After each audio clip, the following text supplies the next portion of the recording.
Hi, everyone. Bill Cortese here. I'm the executive director at American Promise. American Promise, as you probably know, is a cross-partisan nonprofit dedicated to amending the U.S. Constitution, passing the 28th Amendment to take dark money, foreign money out of U.S. elections and to protect the integrity of our elections. We are under assault by foreign entities, foreign corporations, and it's time that citizens of both parties and all parties stand up and are heard. And so many people out there, I think, like to identify the problems.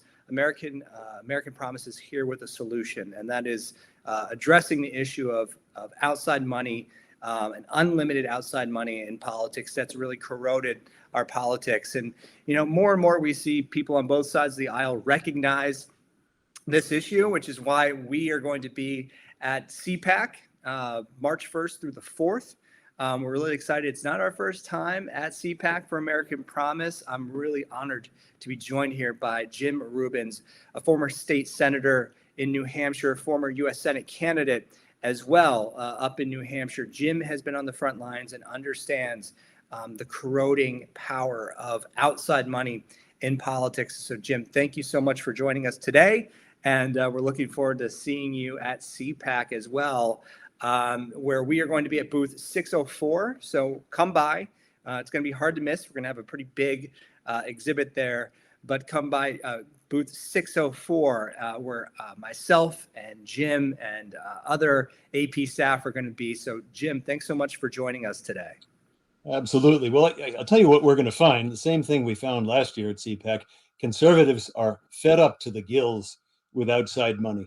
Every single swing election for Congress, right down to state house control elections, has now been nationalized. Floods of outside money from party bosses in DC, California, New York. It's flooding into these swing elections, and it's supplanting the views, the policy preferences, the candidate preferences of the states, and it's warping federalism. So I can give you an example just from my own state of New Hampshire. This is the 2022 election. Our last U.S. Senate election, almost $100 million in 2022, $97 million. $4 million of that $97 million came from in-state money.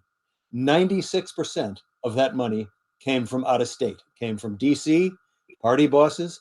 It came from California, it came from New York. And here's what's interesting in the primary for our U.S. Senate race and our two congressional races in New Hampshire, the Democrats spent more money in the Republican primary than the Republicans did. It was all outside money, and the Democrats wound up selecting candidates for Republicans. And they did this on purpose to select candidates that the Democrats thought would not win the general election. They succeeded in this. So conservatives are fed up with this type of tactic, this outside money, dark money, super PAC money, Chinese communist money is coming into the system. Conservatives are fed up with it and would like to have control, as the 28th Amendment, the For Our Freedom Amendment that American Promise is working on, would like to have the control that the For Our Freedom Amendment would give back to state legislators to start controlling the money so that in-state Republicans can control their own elections again. And Jim, that's a great point. I think we want to touch on that as to exactly what our amendment does. And you can check out exactly what the wording is, our proposed amendment at americanpromise.net. And again, we're going to be at booth 604, so we'd love to talk to you about it in person, so come on by.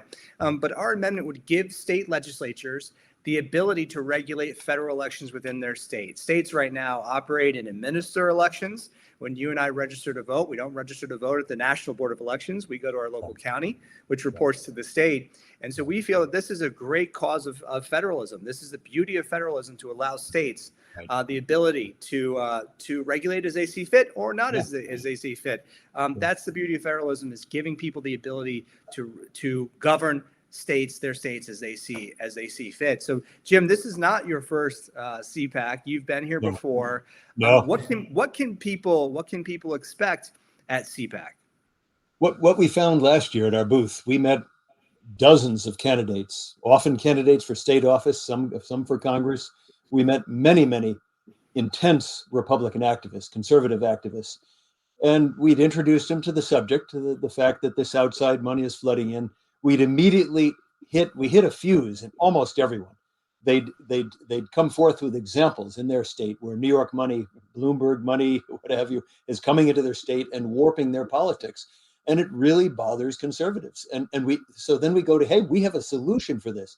Most people we've talked with, most conservatives at CPAC we talked with, had not heard about our solution. It made a tremendous amount of sense to them. So we reread them the language of our draft amendment. And they said that's exactly what we need in our state to put our voters back in control of politics in our state. And this is why federalism works, because states are different. We have different preferences from state to state, and it allows us to live in peace and harmony with one another in a nation, because states have, in New Hampshire, we have different policy preferences than people in New York State do, or Manhattan, to be specific, or California, San Francisco. So when we have California and Manhattan money coming into New Hampshire, deciding who our candidates are, deciding what our important issues are, it supplants the voices of in-state voters. So we're restoring power to voters. We're restoring power to states to set their own path. That's crucial. And you know, that's something, as we've been talking to Republicans and conservatives all across the country. They recognize a few key stats and a few issues that have come up, and I'll share them quickly. Back in 2020, in the last presidential election, progressive aligned and Democratic aligned dark money groups outraised and outspent Republican and conservative dark money groups. So things have certainly changed on that side of the aisle, but I think this highlights the issue that this is a bipartisan issue. It's a bipartisan problem, right. And that conservatives have to recognize this, that the loophole, the C4 loophole that allows foreign entities and foreign countries to come in and spend, poses a severe and significant national security risk as well. And Jim sees that up on our northern border, where our Canadian friends to the north like to spend in U.S. elections. And so I think that's why this is so enticing to conservatives and Republicans across the country, and why we're so excited to be at CPAC. Again, we will be at booth 604. So come by, say hello. Jim, thank you again for joining us today, and we're looking forward to seeing you and everybody else at CPAC. Thank you so much, Jim. Thank you again for joining us. Absolutely.